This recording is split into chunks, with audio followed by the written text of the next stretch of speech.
Hi guys, good evening. So ito yung setup ng table namin before kami mag dinner for New Year's Eve.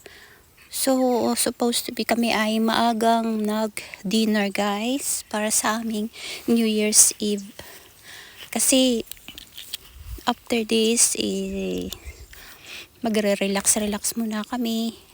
And ayan yung setup ng table. Ako lang yung nag-setup niyan guys. Ako lang naman yung babae dito. So ayan. So ayan lang guys. Simple lang yung dinner namin like normal.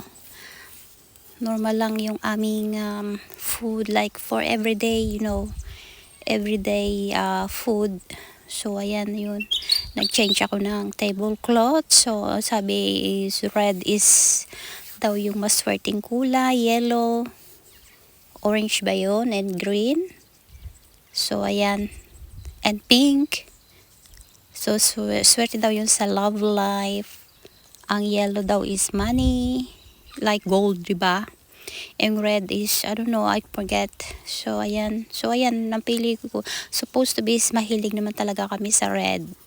So pati curtain ko is red. And ayan, habang nagluluto si Mr. sa kitchen is, ayan, nagprepare ako and so hindi tayo umiinom guys, konti lang. And hindi rin ako masyadong palainom ngayon. Since naman, hindi ako alcoholic guys. So yan nga ang ating setup ng ating table.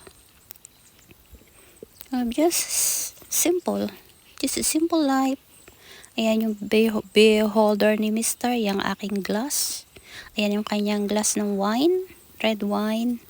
Ayan naman sa boys na glass. Ayan. Parehas kami yung aking dalawang lalaki. So ayan na guys. Nagsinet up ko lang yung camera ko dyan. So ayan. Pinalaki pa. So ayan. Naka-ready na kami. And kumakain na. Habang yan, makikita yung ating simple dinner lang sa bahay. So, ayan. Meron kaming cold salads, prawns, vegetable, Ayan, yan guys. May boiled eggs, ham, cheese. So, ayan. Yun ang aking pusikat. So, inayos ko lang yung camera ko kasi medyo malayo. So, hindi ko na pinarinig sa inyo yung voice namin kasi medyo mahina kasi malayo yung aking camera. So, ayan, enjoy kami sa pagkain guys. Kami lang, lagi. Wala naman dito sa Australia guys is bihira. Lagi ang may mga bisita sa bahay. Walang pumupunta. Kung di mo invite sila, hindi sila pupunta sa iyong bahay. Dito'y ganun. Hindi yung basta ka na lang pupuntahan. Hindi sila dito. Kailangan mo silang i-invite before sila pumunta sa inyong bahay. Na mayroon silang, ano ba yung tawag doon? May delikadesa sila. Hindi yung punta ka sa bahay nang walang pahintulot. And plus, hindi sila makakapunta dito basta-basta sa aming property kasi meron kaming malaking dog. Nakikita nyo naman yung dog kong Marima. Yan, ako walang makapunta dito guys. So, ayan, may butter, meron kaming bread. Just a simple guys. Very, very simple dinner. Na basta magsalo-salo lang kami sa New Year. And ayan. Ganyan lang kami dito pagka New Year guys. And then after this is matutulog na kami. Yan, nag-pray muna ako bago kumain. Ganyan lang kami guys. Hindi kami nakakalimot mag-pray before start na kumain. Just yan ang natutunan ko sa asawa ko na hindi ka basta-basta, huwag ka basta kakain. Kasi kailangan mo muna magpasalamat sa biyaya, diba? Ganun. O, ayan, patingin-tingin pa si Inday.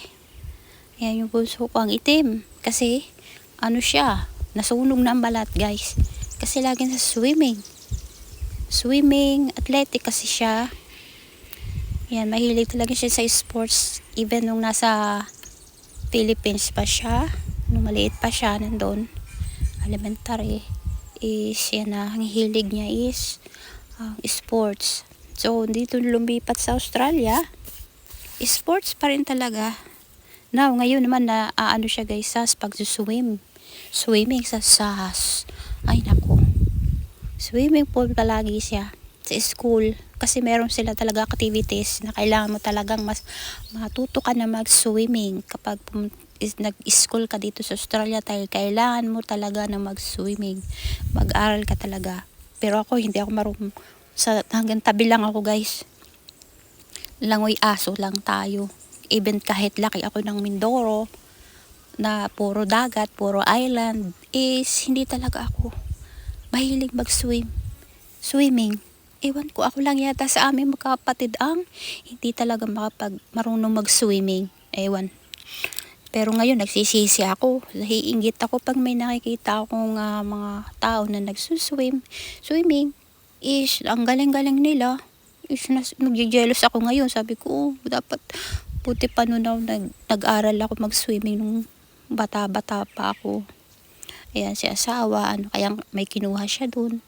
And ayan guys, so sa lahat diyan ng mga friends ko, aking mga followers, supporters, ang mga subscribers, followers ko sa aking Facebook Reels nga guys, pakipollow nyo naman ako sa aking Donna Dawson na Facebook Reels. Tapos dito nga sa aking YouTube channel, Donna Style, salamat sa inyong lahat kasi nadagdagan ulit ang aking subscribers. So salamat talaga sa inyong lahat, and Happy New Year guys.